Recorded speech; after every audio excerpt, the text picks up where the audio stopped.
So our third community art project is called Lost and Found. What you have lost and what you have found in the hard year and a half that we went through. We had 105 entries of all of your beautiful work, and we showed it here for a couple of weeks in February and March of last year. Elevated Thought in Lawrence, Massachusetts took those images, and Brien, who's a co-founder and the artistic director, put our murals together. So they are weather safe, they are weatherproof. After they show here, they will go public into Newport. And the second thing is that our fourth community art project is about to launch. We haven't done the packaging yet, but the write-up is here for you, and it's called The Alchemy of Grief, because of the last 2 years. And there's some examples there. It's going to be very, and we're going to have it in here undulating like dirty laundry for us all to see. But I want you to hear from Brien for who Elevated Thought is, who he is, because they are an extraordinary organization out of Lawrence, Massachusetts. Please welcome Brien. Thank you, Paula. Thanks for having me, everyone. How about that film? That was incredible. Really inspiring. Shows me that we have a lot of work to do still, but there's some incredible work out there. Yeah, thanks again, Paula, for thinking of us and bringing us on. So Elevated Thought, we're a 501c3 nonprofit based out of Lawrence, Mass. We're an arts and social justice nonprofit. So we're kind of like 3-4 part nonprofit. We do everything from community workshops. We have youth programming.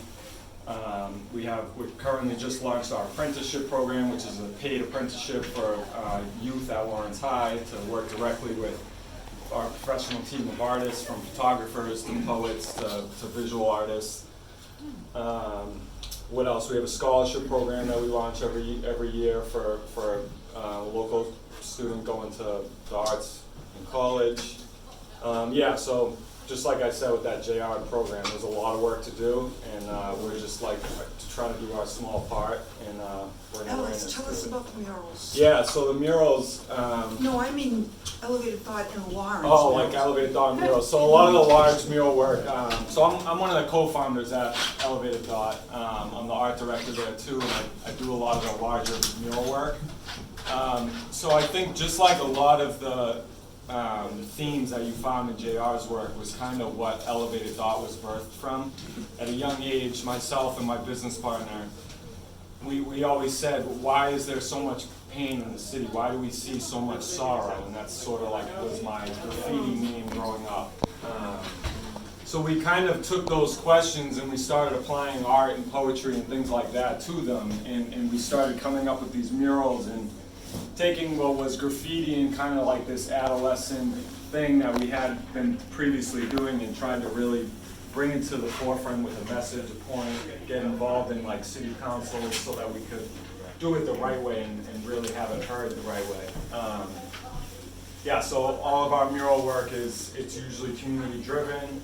Community will give input, they'll give feedback. We usually run like a community workshop or something based around like a common theme to get the input from the local community.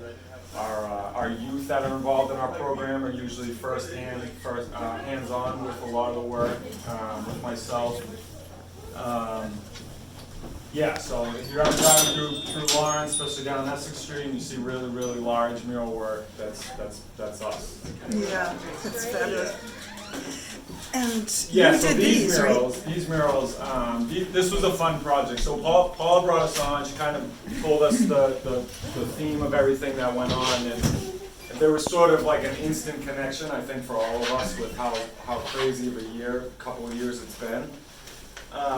So it was, what was great about this project particularly is like, you'd have some work that was clearly done by like a 4 or 5 year old, and then you'd have other work that was clearly done by like a trained artist. So then to try to collaborate those two things cohesively and make it work in a composition, it was a bit of a challenge, but it was fun at the same time. So yeah, it was over 100 pieces, I believe. In some pieces, you know, it might only be a little snippet because maybe it wasn't an overly visual piece, or it was kind of just a kid having fun that day and interacting with art. But I tried to pull something from every single piece in one way or another. So if you were part of that, try to find yours. I'm sure it's in there.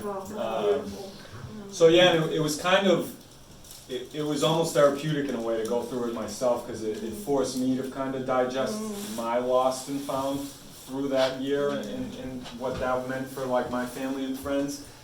And it was interesting to see that the found section was so bright and so colorful, and there was so much hope and light in that found section, right? So I think in the future a lot of us will look back and say, man, that was a tough year, we lost a lot, and we'll have sort of sad memories about it. But I think what this art showed me personally too was that really we found a lot. We found what was most important to us. We found what really mattered.